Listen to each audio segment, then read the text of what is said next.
students, yesterday I gave you the half explanation of the chapter Cricket for the Crocodile. Today I will continue the remaining part of the chapter. So let's continue.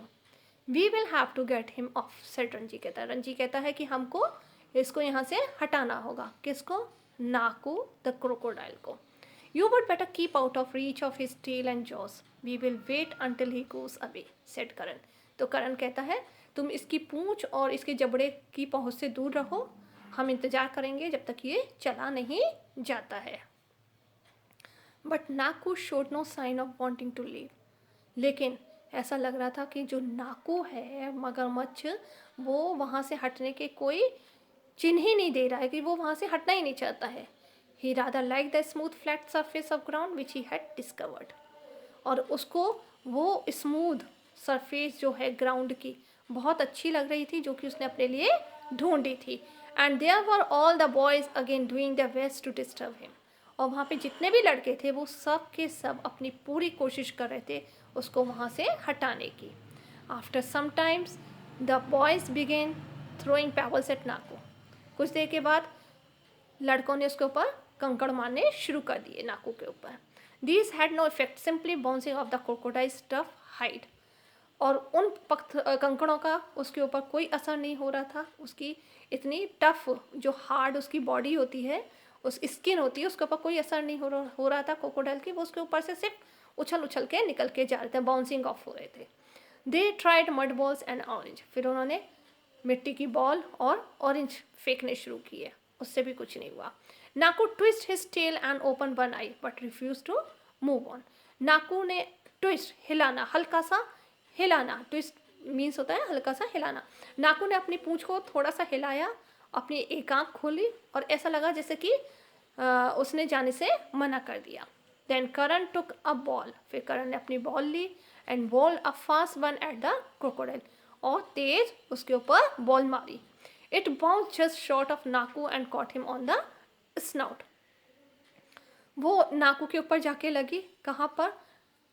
And caught him on the snout. और उसके snout में जाके फंस गई. Snout होता है जो मगरमच्छ होता है, उसका मुंह के ऊपर जो नाक का हिस्सा निकला हुआ होता है, उससे बोलते हैं.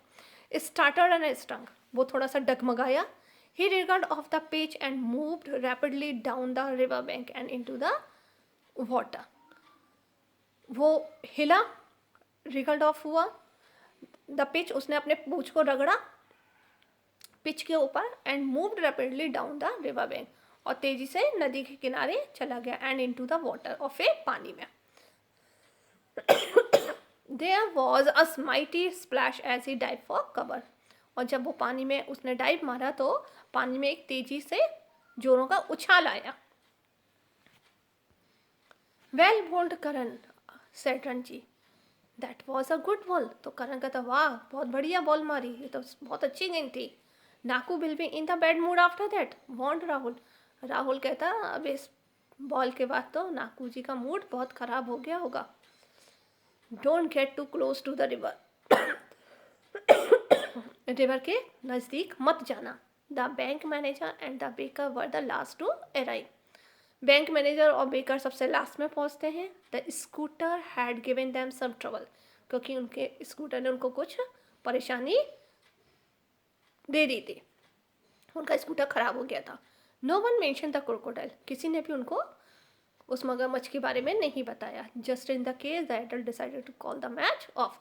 क्योंकि जो एडल्ट थे, बड़े थे, वो फिर मैच को बंद करवा देते. After inspecting the wicket which Naku had left in fair condition, Rahul and Ranjit tossed a coin.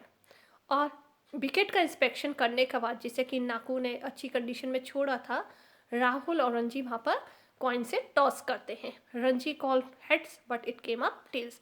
Ranji कहता है मैं हेड लूँगा, लेकिन आ जाता है tails. Rahul choose to bat first. और फिर राहुल जो है पहले बैटिंग करता है, का डिसीजन लेता है. It was an eventful match and Naku's participation wasn't forgotten. ये बहुत ही एक इवेंटफुल मैच था जिसमें नाकू के पार्टिसिपेशन को भूला नहीं जा सकता था.